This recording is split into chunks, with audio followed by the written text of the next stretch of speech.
God to forgive his villainy, and with that word knocked him down with the stock of his musket, so that he never spoke more. There were 3 more in the company, and one of them was slightly wounded. By this time I was come, and when they saw their danger, and that it was in vain to resist, they begged for mercy. The captain told them he would spare their lives if they would give him an assurance of their abhorrence of the treachery they had been guilty of, and would swear to be faithful to him in recovering the ship, and afterwards in carrying her back to Jamaica, from whence they came. They gave him all the protestations of their sincerity that could be desired, and he was willing to believe them and spare their lives, which I was not against, only that I obliged him to keep them bound hand and foot while they were on the island. While this was doing, I sent Friday with the captain's mate to the boat with orders to secure her and bring away the oars and sails, which they did. And by 3 straggling men that were, happily for them, parted from the rest, came back upon hearing the guns fired, and seeing the captain who was before their prisoner, now their conqueror, they submitted to be bound also, and so our victory was complete. It now remained that the captain and I should inquire into one another's circumstances. I began first, and told him my whole history, which he heard with an attention even to amazement, and particularly at the wonderful manner of my being furnished with provisions and ammunition. And, indeed, as my story is a whole collection of wonders, it had affected him deeply. But when he reflected from thence upon himself, and how I seemed to have been preserved there on purpose to save his life, the tears ran down his face, and he could not speak a word more.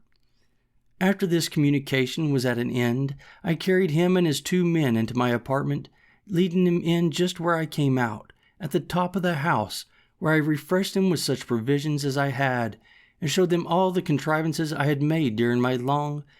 inhabiting that place.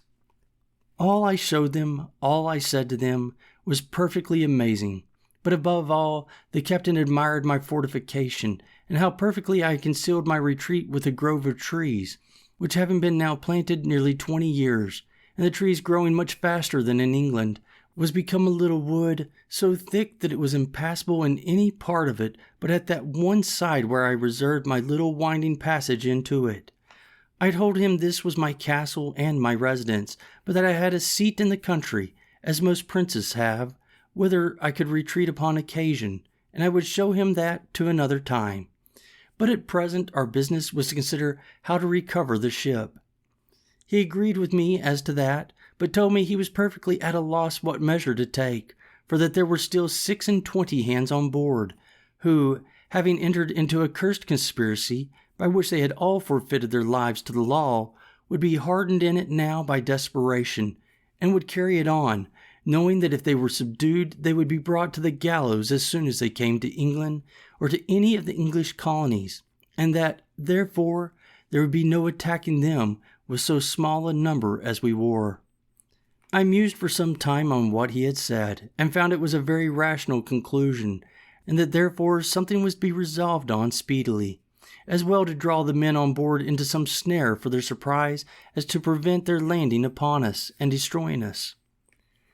Upon this, it presently occurred to me that in a little while the ship's crew, wondering what was become of their comrades and of the boat, would certainly come on shore in their other boat to look for them, and that then, perhaps, they might come armed and be too strong for us. This he allowed to be rational. Upon this, I told him the first thing we had to do was to stave the boat which I lay upon the beach, so that they might not carry her off, and taking everything out of her, leave her so far useless as not to be fit to swim. Accordingly, we went on board, took the arms which were left on board out of her, and whatever else we found there, which was a bottle of brandy and another of rum, a few biscuit cakes, a horn of powder, and a great lump of sugar in a piece of canvas. The sugar was 5 or 6 pounds. All which was very welcome to me, especially the brandy and sugar, of which I had had none left for many years. When we had carried all these things on shore, the oars, mast, sail, and rudder of the boats were carried away before. We knocked a great hole in her bottom, that if they had come strong enough to master us, yet they could not carry off the boat. Indeed, It was not much in my thoughts that we could be able to recover the ship, but my view was that if they went away without the boat, I did not much question to make her again fit to carry as to the Leeward Islands, and call upon our friends the Spaniards in my way, for I had them still in my thoughts.